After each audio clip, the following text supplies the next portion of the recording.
Radio Auto, l'occasion rêvée. Avec AD, le réseau 2000 garagistes et carrossiers multimarques.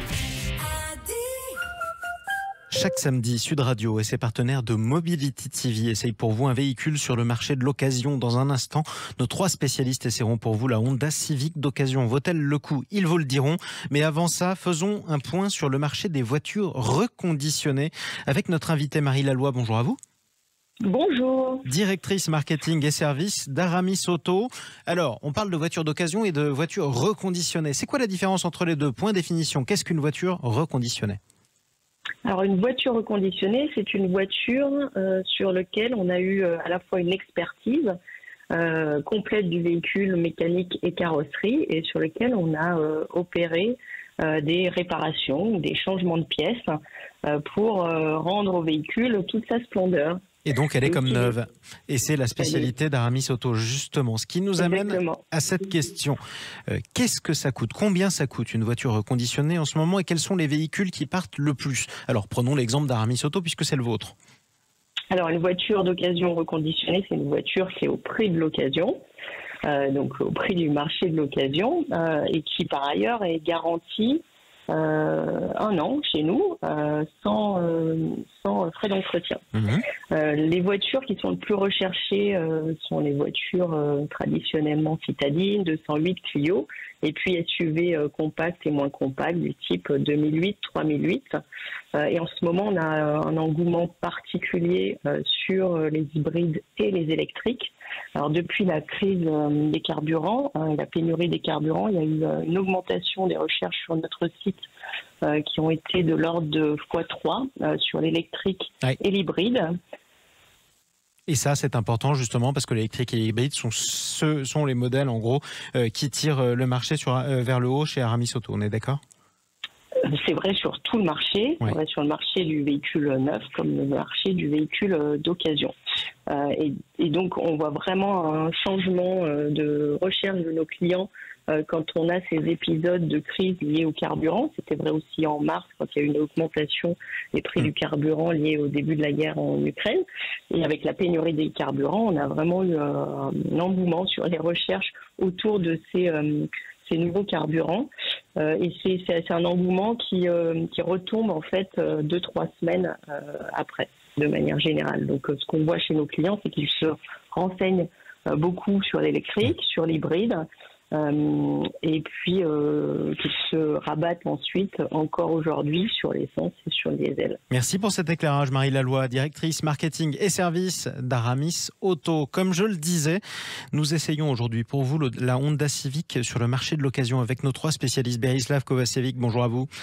Bonjour Jean-Marie. Consultant Mobility TV, Jean-Christophe Lefebvre est avec nous, bonjour à vous. Bonjour Jean-Marie. Journaliste flotte automobile et Guillaume Arnonnet, bonjour. Bonjour Jean-Marie. Directeur général d'Enchères VO. Je le disais, la Honda Civic d'occasion. Alors, de quoi on parle précisément? De quel type de modèle? De quelle génération? De quel type de propulsion, par exemple, pour faire écho à ce qu'on vient de dire avec notre premier invité, Berislav Kovacevic? Alors, on parle d'un monument. Hein. C'est une berline coupée, alors de moins en moins compacte, parce qu'on va plutôt parler des 8e, 9e et 10e générations. C'est un véhicule qui remonte quand même à 1977. C'est un peu la Golf de chez Honda. Véhicule universel, vendu depuis 45 ans dans 170 pays. C'est pas un méga succès, c'est pas un Black Booster en France pour des raisons esthétiques, parce que Honda fait vraiment un véhicule. C'était le slogan du PDG, un véhicule pour tout le monde et une Civic pour tous. Ouais. Donc voilà, c'est un véhicule qui voulait plaire à tout le monde. Alors le design fait qu'on a des aficionados, c'est des gens qui détestent. Mais en dehors de ça, c'est un véhicule pétri de qualité depuis très de nombreuses générations. Un véhicule qui est à la 11e génération depuis quelques mois. 11e génération, c'est fabuleux quand même, c'est vénérable et en plus ça laisse personne indifférent manifestement. Guillaume Arnonnet, on part, alors bon, on va vous demander de choisir quelques générations et de nous proposer, disons, une fourchette de prix en fonction de ce qu'on trouve sur le marché.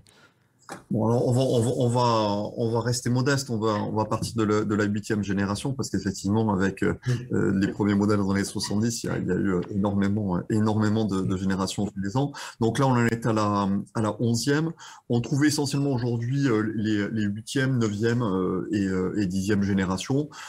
Si on prend les motorisations VTEC et ICDTI, voilà, c'est des véhicules qui restent quand même assez accessibles. Donc, si vous voulez une 8e génération qui est celle qu'on a le plus dans l'œil quand même, parce que c'est celle qui est le plus vendue sur les 20 dernières années sur le marché français. C'est un produit qu'on trouve sous le panneau, assez étonnamment, malgré ces générations-là, ce qui prouve quand même l'attrait du véhicule sur le marché de l'occasion.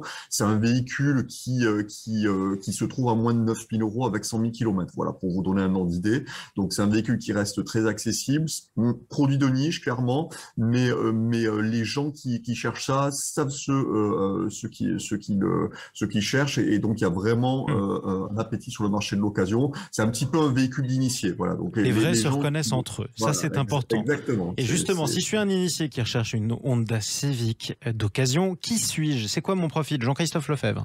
Alors, c'est un peu comme chez Toyota, hein, pour le marché français, on va dire. C'est plutôt jeune et qui apprécie le fameux moteur VTEC dont on vient de parler, qui était un des premiers à avoir l'admission et l'échappement variable. C'est-à-dire que et ça change quoi pour le conducteur? Ça change qu'on peut monter à 7500 tours sans problème, donc on peut adopter une conduite plutôt sympathique. Non, pas agressive. On peut être sportif sans être agressif. On peut être sportif et doux en même temps. Donc, jeune cadre, et puis surtout en fonction des générations. Bon, moi, je mettrais de côté le diesel, parce que Honda et le diesel, ça a jamais collé. Ils ont jamais réussi à faire quelque chose d'agréable.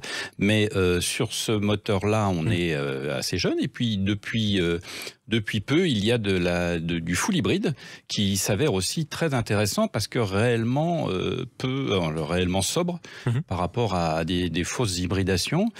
Et le VTEC aussi savait être sobre quand on le sollicitait pas trop. Donc je crois qu'il faut vraiment se dire, et sur des 4 portes, enfin la compacte, hein, on parle pas des 3 portes coupées des générations précédentes, ça peut être aussi une voiture de famille. Une voiture de famille, donc ça nous permet une panoplie d'utilisation formidable. Où est-ce que je l'emmène, Berislav Kovacevic?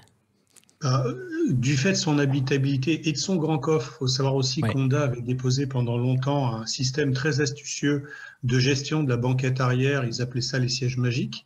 Alors, ils l'ont abandonné là sur la 10e et la 11e génération, mais sur les 8e et 9e, donc de 2007 jusqu'à 2016, vous avez un coffre qui peut être gigantesque, presque aussi grand qu'un monospace. Véhicule extrêmement souvent, comme les moteurs sont très réussis, véhicule avec des consommations basses, très bonne boîte, problème de fiabilité en dehors du diesel qui a été très bien souligné par Jean-Christophe, qui a posé des problèmes de fiabilité. On a une fiabilité juste extraordinaire dans cette marque et la Civic n'y échappe pas. Donc c'est vrai qu'on peut l'emmener où on veut. On peut l'emmener pour un week-end à la plage, on peut l'emmener à la montagne, on peut être en ville. C'est juste indestructible, hein. C'est un peu comme leur tondeuse, leur moteur de bateau. C'est une marque légendaire et la Civic est vraiment légendaire en matière de fiabilité. Et c'est ce qui explique justement le côté initié du conducteur de Honda Civic qui allait chercher sur le marché de l'occasion. On est à quel volume à peu près pour conclure, Guillaume Arnonnet?